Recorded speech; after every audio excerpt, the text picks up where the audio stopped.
Eu sou o Dr. Hugo Aguiar Carneiro Araújo e hoje eu vou continuar falando sobre estomatologia, né, a área das lesões da boca, doenças da boca. Bem, hoje tem várias coisas para a gente falar, né? Ah, por exemplo, o que que é candidíase oral? Leucoplasia, pilosa oral, eritoplasia, líquen plano, palato do fumante. Bem, todas essas lesões são classificadas pelo Burkitt Oral Medicine, Medicina Oral de Burkitt, o livro que vocês veem aqui, que é a referência que eu uso para as minhas demonstrações, são classificadas como lesões brancas e vermelhas, né? É o capítulo 4 do livro, aqui como vocês veem. Primeiramente, eu falei sobre doenças do capítulo 3, seriam lesões ulcerativas, vesiculares ou bolhosas, né? E agora falei sobre os quatro tipos de lesões, e agora eu vou falar sobre esse capítulo de lesões brancas e vermelhas. Bem, ele é subdividido em vários tópicos, né? Começa com reações teciduais brancas e vermelhas, que é o tema da aula de hoje. Doenças infecciosas, distúrbios potencialmente malignos, distúrbios imunopatológicos, reações alérgicas, reações tóxicas, trauma mecânico e outras lesões vermelhas e brancas. Bem, a aula de hoje é sobre reações teciduais brancas e vermelhas. Bem, as lesões brancas são áreas de mucosa que são mais claras que as áreas adjacentes, ah, e costumam ter uma textura elevada. Normalmente são lesões que têm epitélio íntegro, né? Senão seria uma erosão, uma ulceração. Mas na evolução da lesão, esse epitélio íntegro pode não continuar assim e evoluir com úlcera ou com erosão, né? Bem, e aí tem vários mecanismos, né, para a formação dessas lesões. A pele e as mucosas, elas são tecido que a gente chama de estratificado, tem várias camadas, né? Tem a camada basal, que é a mais inferior, e tem as camadas superiores. A mais superior delas é chamada de camada córnea. Vocês veem aqui nessa figura,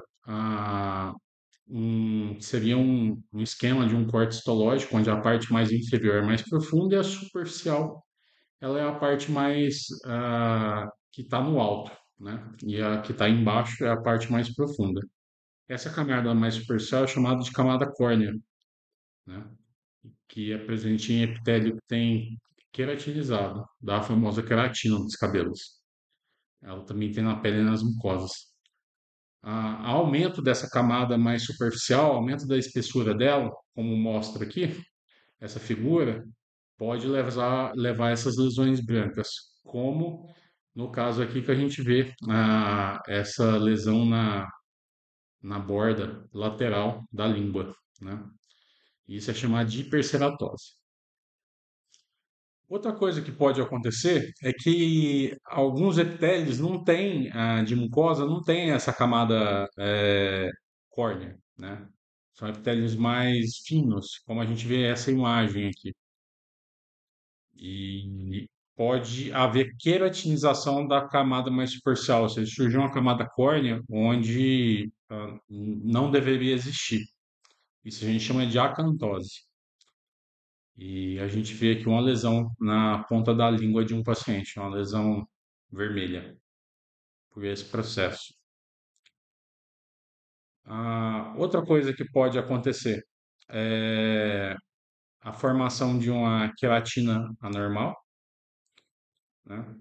Pode é um dos mecanismos. O quarto seria o edema, ou seja, inchaço dessa mucosa, né, que reveste a boca, chamado de leucoedema. A gente vê aqui um esquema tecidual, existe um espaço entre as células, isso está representando o edema, e aqui uma lesão que é representada por esse tipo de mecanismo.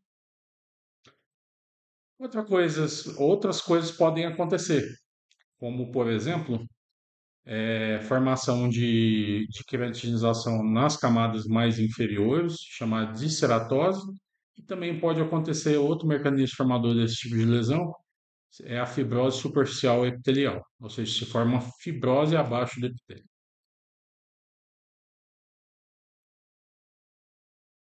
Ah, outros mecanismos, colonização de bactérias ou fungos, né, geram uma reação inflamatória, um exudato, representado aqui nesse corte histológico, e representado aqui a, a pele de gengiva, né, com esses exudatos, isso por reação à cândida, tá? É outro mecanismo. E as lesões vermelhas, elas podem surgir por atrofia, ou seja, a esse epitélio, como a gente vê no corte histológico aqui representativo, ele pode ficar erodido, né? E aí formar uma lesão vermelha, como a gente vê aqui nessa figura, uma lesão vermelha por atrofia. E além dessa atrofia, pode acontecer realmente uma erosão completa até a camada basal, né, que é essa aqui é mostrada abaixo, e aí se tem uma lesão vermelha. A gente vê aqui no bordo lateral da língua de um paciente. Outros mecanismos também explicam o surgimento dessas lesões vermelhas, como, por exemplo, proliferação de vasos. A mucosa oral, né, da boca, tanto da gengiva quanto da mucosa jugal, que a gente chama que é a parte interna do lábio, da língua, ela tem essa cor vermelha, arroseado, porque não tem a camada superficial, então a vascularização dessa mucosa ela se torna mais fácil de ver. E por meio que por transparência, né, o sangue é vermelho, por isso que essa mucosa é vermelha. E uma lesão vermelha pode surgir por proliferação dos vasos, que se torna mais evidente ainda a cor vermelha. E bem, e diante dessas lesões que a gente vai falar nas próximas apresentações, os subtipos delas, o que que a gente tem que se perguntar? Se a dor é presente ou não, se é uma lesão única ou múltipla, se é bilateral ou unilateral. Unilateral seria um lado só, bilateral dos dois lados da mucosa. Se as bordas são bem definidas ou não são bem definidas, a data de início, né, ou seja, e consequentemente a duração. Se essas lesões estão associadas a alterações da pele, porque como a gente viu anteriormente, lesões ulcerativas vesiculares e bolhosas, é muito comum que doenças que afetam a pele também mucosas, doenças de mucosas afetem a pele. A forma e o tamanho e textura dessas lesões, se já houve algum tratamento prévio e se houve resposta ou não, e se essas lesões já se curaram sozinhas e reapareceram, ou seja, se são recorrentes. Bem, então na parte de reações teciduais brancas e vermelhas, a gente acaba por aqui. Nas próximas apresentações, nós vamos falar dos tipos específicos delas. Obrigado. Não se esqueça de se inscrever no meu canal.